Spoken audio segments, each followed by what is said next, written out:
Graça e paz, amados e amadas, estamos em Números capítulo 34.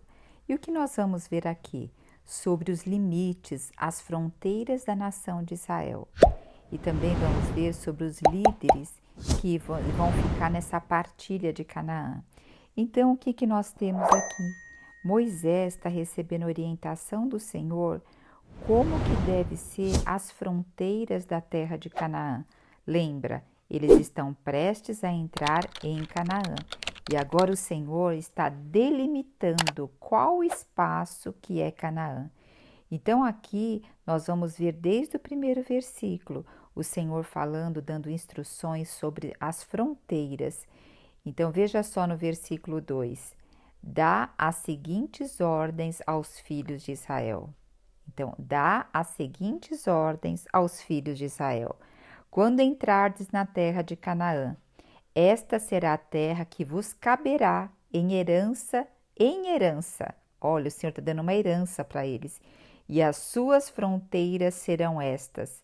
Então, aqui, depois do versículo 3, ele vai falar sobre as fronteiras que haverão sobre a parte do leste, oeste, norte e sul. Nós vemos aqui os limites que essa terra teria ali. E a distribuição seria o quê? Para 9 tribos e meia. Aí você pode perguntar, mas não são 12 tribos? Sim, são 12 tribos.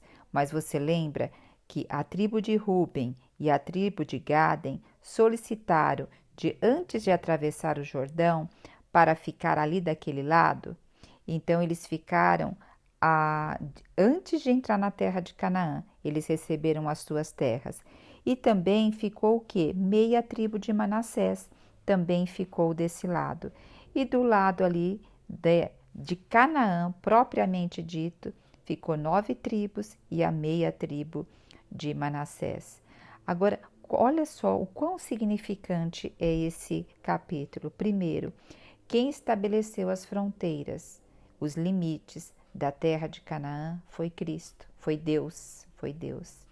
E hoje nós vemos que Israel é um país tão pequenininho, ele é menor do que o nosso estado de Alagoas aqui do nosso país. O menor estado do Brasil é Alagoas e Israel ainda é menor que ele. E o que nós vemos ali? Israel é um lugar extremamente produtivo. Mesmo tendo terras áridas, eles têm as melhores flores. Ele é o exportador das melhores flores, é exportador de tecnologia, a parte da ciência então é avançadíssima e ele é rodeado por inimigos e seus inimigos não conseguem vencer. Então nós vemos aqui que não é o tamanho que é importante, mas é a bênção de Deus estabelecida sobre o local.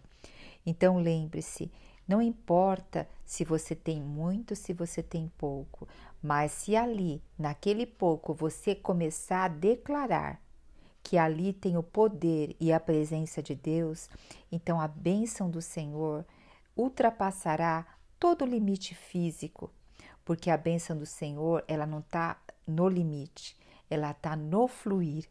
Então, vamos realmente começar a demarcar a nossa vida com a bênção do Senhor.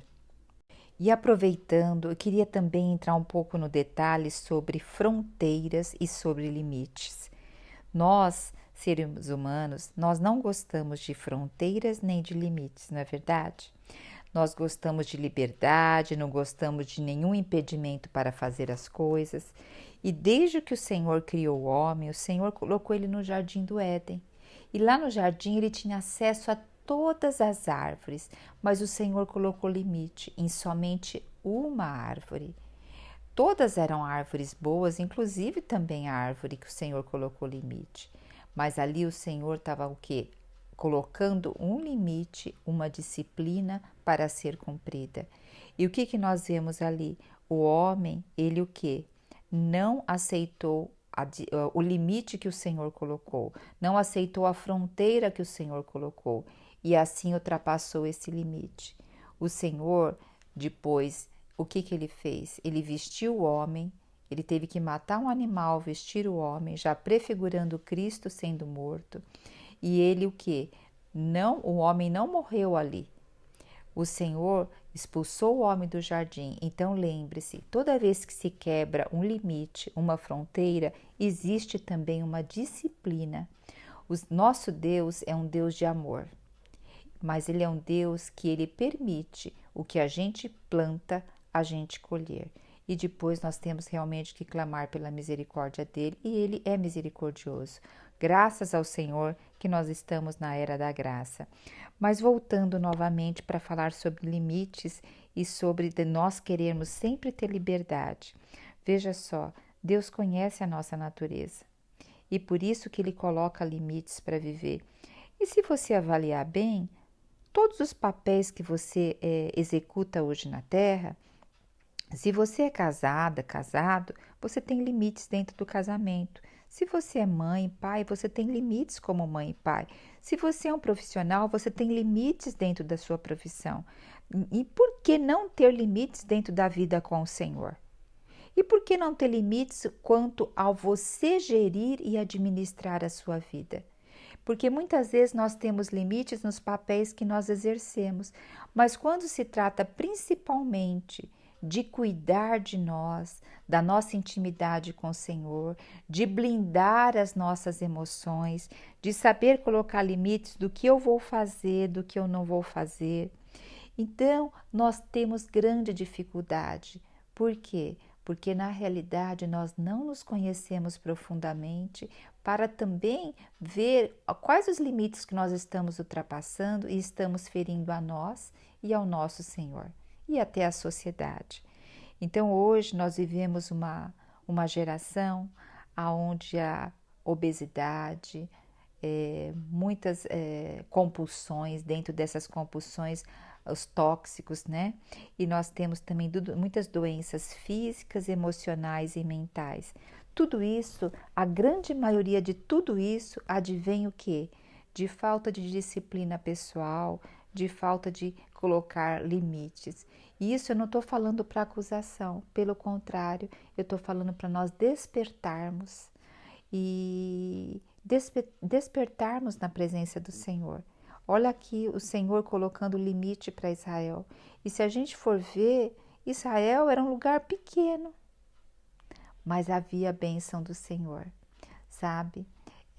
Muitas vezes a gente acha que limites vão nos tirar a alegria, vão nos tirar o prazer, a satisfação. Pelo contrário, quando esses limites vêm estabelecidos pelo Senhor, é para que a bênção dele possa ser jorrada com mais e mais intensidade sobre nós. Então esse capítulo, ele mostra uma lista de limites geográficos, mas aqui nós podemos, assim, colocar esses limites também para a nossa vida, não é verdade? A partir do versículo 16 agora, vai se falar o quê? Olha, vou ler o versículo 17. Estes são os nomes dos homens que repartirão a terra por herança entre vós: Eleazar, o sacerdote, e Josué, filho de Num. Então, quem vai fazer a partilha disso? Vai ser o sacerdote. Então, primeiro a ordem eclesiástica. Primeiro o quê? Aqui, Eleazar representa o sumo sacerdote. Quem é hoje o nosso sumo sacerdote? É o nosso Deus. Então, tudo em primeiro lugar é o nosso Deus.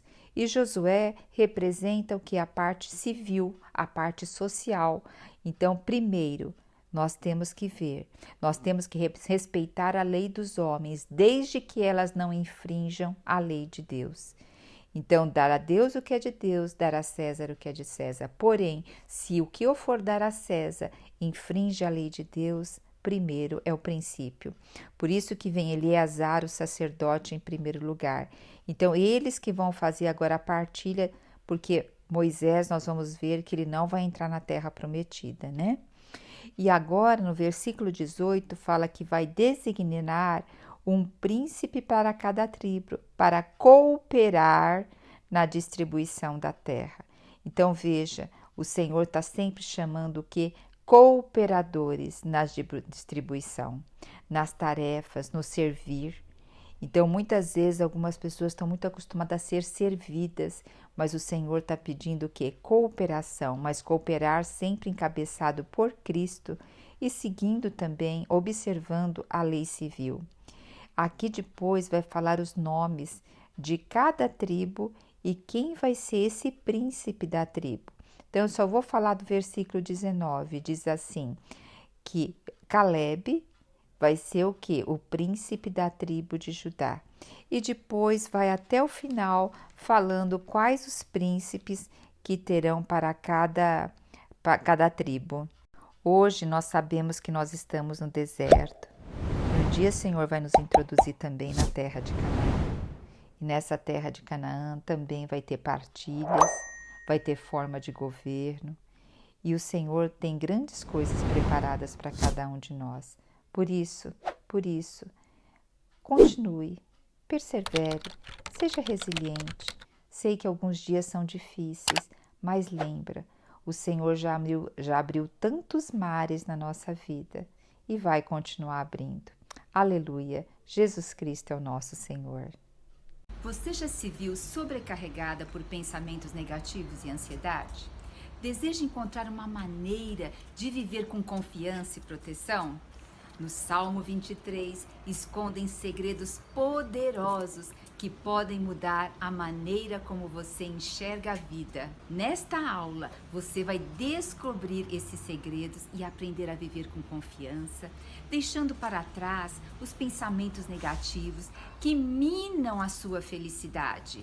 Com a sabedoria do Salmo 23, você aprenderá práticas e princípios que ajudarão a livrar-se da ansiedade e encontrará orientação para experimentar uma proteção duradoura e encontrar paz interior.